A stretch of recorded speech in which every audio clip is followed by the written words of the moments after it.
This video is going to feature our brand new glossy flower border tray mold that we created for 3D resin blooms.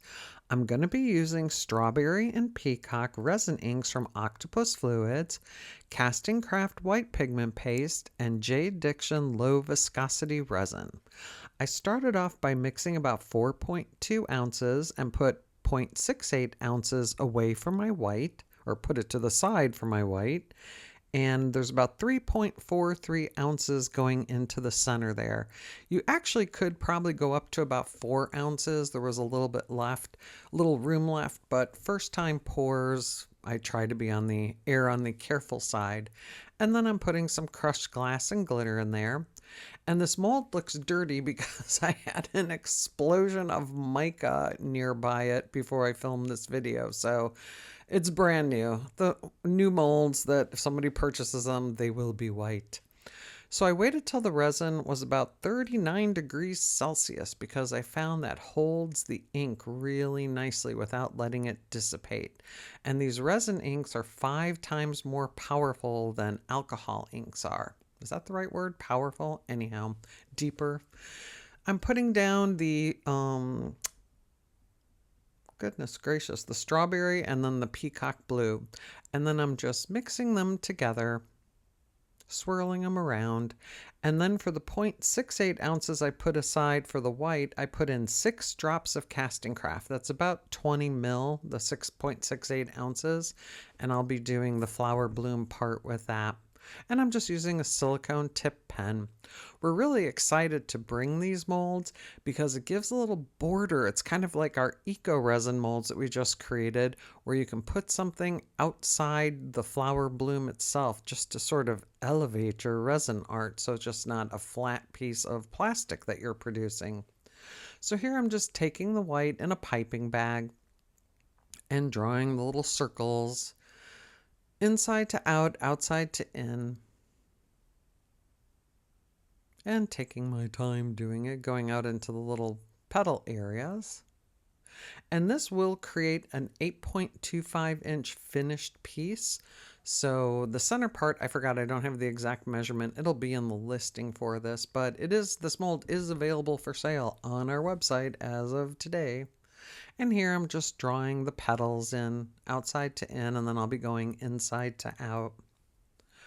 For the back of this piece, once this cures, I had such a hard time matching the blues, you'll see.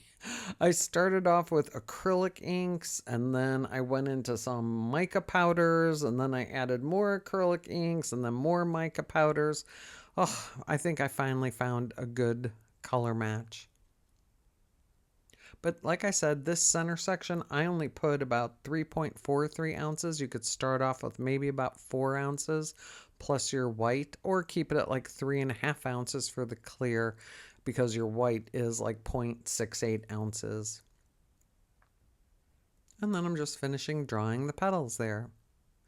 And what's cool about this mold, the center part is glossy. The outside edges, the rim, and the sides are a textured matte surface, so it does frame the piece a little bit nicer. So there I am starting off with my colors. I started off with the carbon black and the Prussian blue and some PearlEx Micropearl, and I ended up adding Indigo by Rowney, but see how weird that color was? It did not match it. So I added more of the Peacock in, and then I actually added some deep blue mica powder and some black mica powder to get it to match the back of that bloom. And the backside takes about 10 ounces, or I mixed 10 ounces. You probably could go up to at least 11, if not 12 ounces total. 12 might be too much, but the backside did take 10, and 10 was good. You could work with that, or if you wanted to fill the mold completely, go up to 11 or 12 ounces. And I'm just tapping the edges, hoping to get rid of some air bubbles. And I did this whole piece in the JDiction low viscosity resin. I use the low viscosity for the blooms, and then usually I just put their 1:1 high gloss resin on the back, but this time I just used the low viscosity for both pours, the bloom part and the back. And once that's cured, you get all that extra resin in there. It takes about 12 hours, 15 hours to get it cured enough. you demold it for the next step.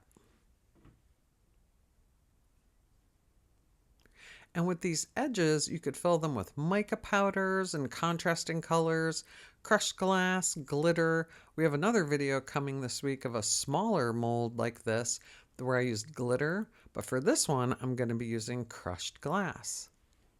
See how there's a little border area that's empty that's just waiting to be filled.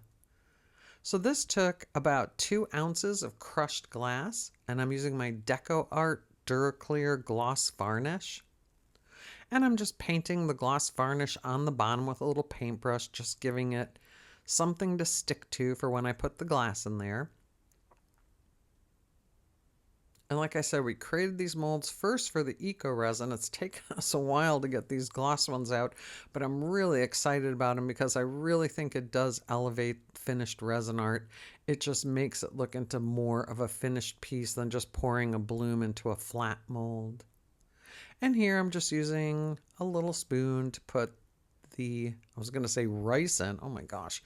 Put the glass in. It's not that late in the day. And I'm just kind of tapping it down with my finger. Of course, this is warp speed now because who wants to sit there and watch 20 minutes of putting glass in a mold? And the 2 ounces didn't fill it all the way up, but it was a good amount to put in there to set off the piece, I believe.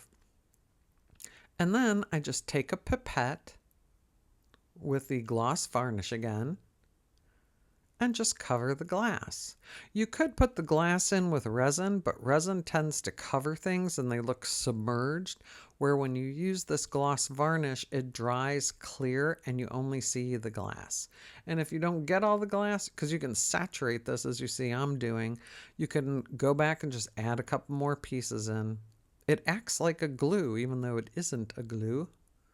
But I've used this on lots and lots of different resin pieces. So you can pretty much see what it looks like. It's a top-up part now where you don't have to be guessing how it's going to look. Once you finish adding your varnish, give it about 24 hours to dry and then you're good to go. And there's your finished resin piece. Doesn't that look beautiful? The crushed glass just sets off that glossy 3D resin bloom in the center. This glossy flower border tray mold is available right now for sale on our website, crystalresinart.com.